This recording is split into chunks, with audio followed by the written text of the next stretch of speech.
it's Andy back from WholeUcoaching, and today I'm in the saloon of the project, my boat, and it's a little chilly outside to do the video, so I thought I'd come inside and get a little warmth and do a video for y'all.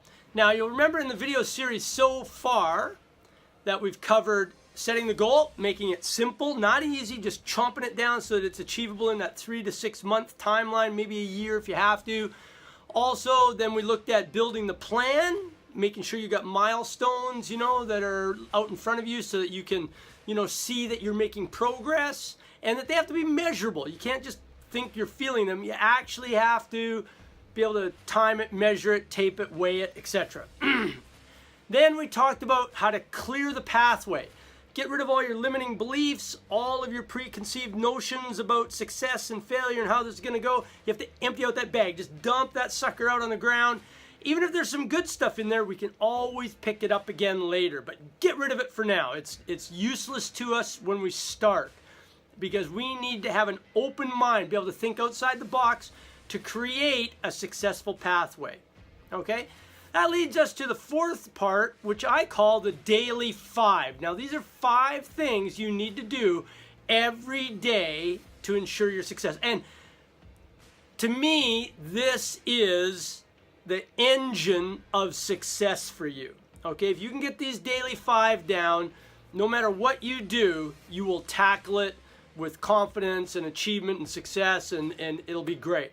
So the number one first thing is, the night before, you have to make a plan for tomorrow.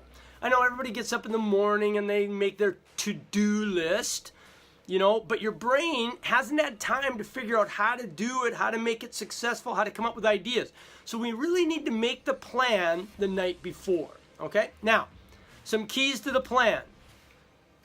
Prioritize, okay? So know what's most important. Don't put mowing the grass, for instance, in front of something for your goal. Well, unless your goal is to mow the grass. But if you have an activity that's geared towards increasing your business or, being more fit, do it before you dust the furniture or mow the grass or any sort of everyday kind of job that you need to do, okay? Take time out to make the goal things a priority.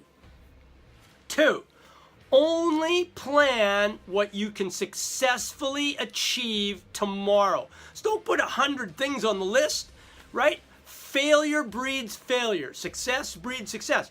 So if you put 10 things on the list and only do 5, your brain beats you up because you didn't do the other 5. It was a failure day, when really it was sort of a successful day. You did 5 great things towards your goal. So only plan, what you can achieve tomorrow. Now that takes some practice. You'll overplan.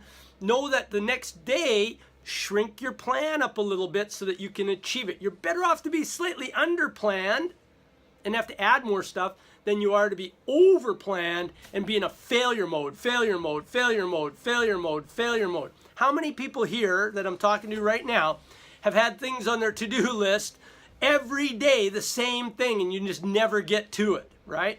That's setting yourself up for horrible, horrible, horrible, horrible, horrible brain stuff because you're just in a constant failure pattern, okay? And the more you fail, the more you're going to fail. And everybody goes, yeah, you have to fail before you succeed. That's true, but we have to learn from our failures. Remember what John Wooden said.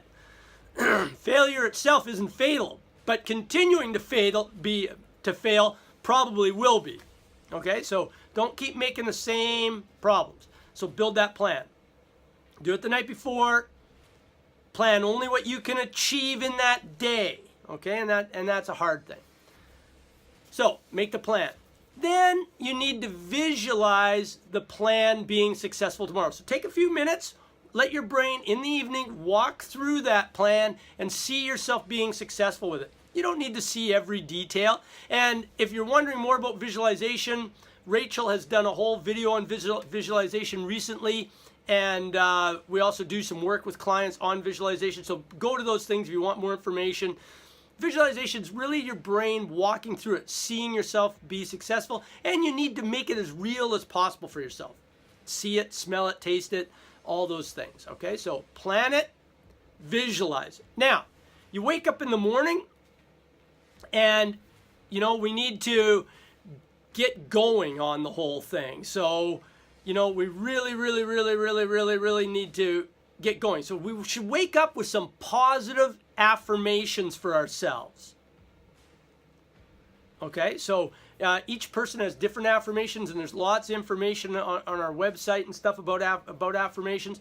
But write yourself some very simple affirmations, okay?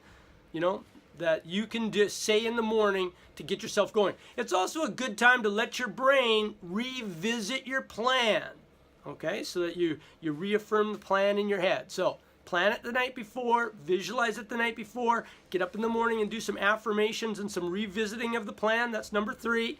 Number 4, this is a hard one for people.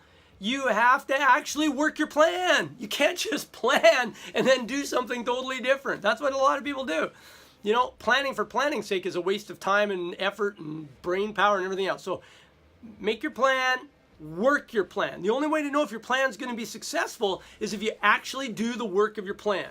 Okay, so don't make a plan and then go do other stuff. Actually work your plan. Now, when you're working your plan, collect a small bit of data around each of the things that you've got on your plan to do today to indicate success, failure. Maybe you need to change something. Maybe it needed to be broken into smaller pieces. But collect some small amount of data while you're doing your plan. And trying to keep it all up here, no. This thing is like a sieve. Mine's worse than most people's. And if I don't write it down, record it somehow, I have a little voice recorder sometimes I say into if I'm driving or otherwise engaged where I can't write stuff down. But I like to write stuff down, just a little tiny bit of data, so that when I get to the end of the day, when all my list is done, and I'm getting just before I make my new plan for tomorrow, the 5th and final key to the Daily 5 is you need to review your plan. Okay, so you need to go back over the day.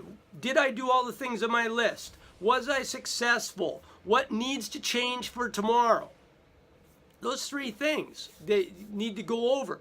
And it can be as simple as that, talking about 3 things. It can be as in-depth an analysis as you want to. If you're a real numbers person, you've collected a lot of data, you can bust all the data down. If you're a person that needs to make phone calls to make sales, you might have counted the number of dials, to the number of speaks, to the number of conversions, etc., etc. But analyze a little bit of that data before you make your plan tomorrow, and then start the whole cycle over. So it's make the plan, visualize the plan, affirm and revisit the plan in the morning, work your plan and collect data, and finally review it so that you can make a better plan for tomorrow, more successful. Now you can imagine, just like a snowball rolling down the hill, it picks up more and more and more snow, like an avalanche. It starts off small, but it just... So as you get better at planning, visualizing, affirming, collecting data, and doing your plan, you'll get more and more successful every day. And of course, success breeds success. The more times you can be successful, the more times you can achieve, the more you'll achieve. People always wonder why successful people achieve more. It's because they've been achieving more. So you need to achieve more. And don't think, I can't do it. That's that preconceived notions and beliefs that we said you had to dump out of your backpack. Okay, so get rid of all that stuff and really get onto it. The Daily 5 is the engine to success. Remember that. Daily 5, engine to success. Now, next time we get on video, we will talk about the final installment, which is how to keep that fire burn, how to make that thing exciting for you when times get tough, when it gets hard, when it gets boring, when it gets long, so that you can reach the end of your goal. Because that is one of the biggest problems with people. They start off with a hiss and a roar, and then as time goes on, their enthusiasm fades because they can't find that spark that first excited them. They can't find that spark and keep it going to the end of the goal or the project. So, hey, welcome to the saloon of To Imagine, the boat. And again, I'll be giving a tour of the boat once we get the shed off the boat, which should be this Sunday, I'm hoping. And don't forget, we have our event coming up the start of February. We'll send out some information about that to our subscribers. and also we'll talk about it in a subsequent video here so that newcomers can find out more about it. Subscribe to us, follow, link up to us on Twitter and Instagram and all that stuff, and let's book a free session, have a chat. Leave me comments on the boat, leave me comments on my video. I love to hear from y'all, and we'll be talking to you soon. Thanks very much. Andy, WholeUcoaching.